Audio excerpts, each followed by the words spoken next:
আমি নাকি ভাবির বুকে ওইগুলাতে হাত দিয়েছি।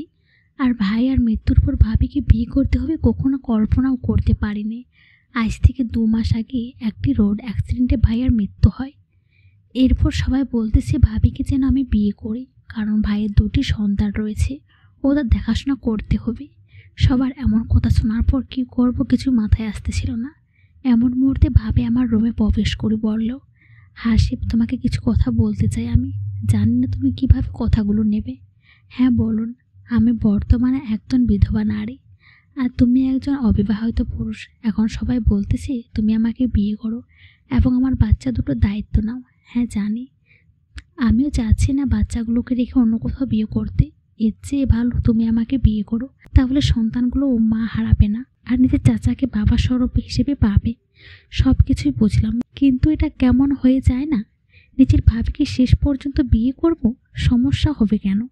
তুমি আর আমি ঠিক থাকলেই তো হলো। একটা কথা বলছি হাসিব, তুমি কি কোনো মেয়ের সঙ্গে প্রেম করো নাকি, যার কারণে আমাকে বিয়ে করতে রাজি হচ্ছ না? প্রেম ভালোবাসা কখনো করি নাই, শুধুমাত্র বউকে ভালোবাসবো বলে। কিন্তু নিজের ভাবিকে বউ হিসেবে দেখবো এটা কল্পনাও করতে পারি নাই আমি। তার মানে তুমি আমাকে বিয়ে করতে চাও না? হ্যাঁ চাই। ঠিক আছে, আব্বা আমাকে আমি বলতেছি আমাদের বিয়ের ব্যবস্থা করতে। ঠিক আছে বলো। এরপর হাসিবের ভাবি মানে সোনালি শ্বশুর শাশুড়ির কাছে গিয়ে বিয়ের ব্যবস্থা করতে বলল। আজকে রাতেই বিয়ে হবে। এদিকে হাসিব মনে মনে ভাবতে থাকে, ভাবি আমাকে বিয়ে করার জন্য এত উতলা হয়ে আছে কেন, কাহিনী কি? ঠিক সেই মুহূর্তে সোনালি মানে হাসিবের ভাবি আবার হাসিবের রুমে এসে বলতে থাকে, হাসিব, আজ রাতে আমাদের বিয়ে হবে, বাবা মাকে সব আয়োজন করতে বলেছি। কথাটি বলে সোনালি হাসিবের খুব কাছে চলে আসে। আরে ভাবি, এসব কি করছেন? এখন থেকে আমি তোমার বউ, বুঝলা? আর ভাবি বলবে না, সোনালি বলে ডাকবে। আর কি করতেছি দেখতে পাচ্ছ না? হবু স্বামীকে ভালোবাসা দিতে চাচ্ছি। প্লিজ দূরে থাকুন, এখন পর্যন্ত আমাদের বিয়ে হয়নি। বিয়ের পর এইসব নিয়ে চিন্তা করব।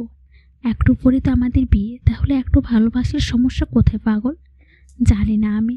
ঠিক আছে, রাত্রে বিয়েটা হোক, মজা দেখাবো তোমাকে। রেডি থাকো কিন্তু। কথাটি বলে হনহন করে সোনালি বাইরে চলে যায়।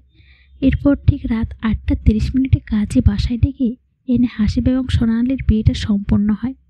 বিয়ের পর যখন সবাই একসঙ্গে খাওয়া দাওয়া করছিল, এমন মুহূর্তে সেখানে অভি চলে আসে। মৃত অভিকে দেখা মাত্রই সবাই আকাশ থেকে যেন মাটিতে পড়ে।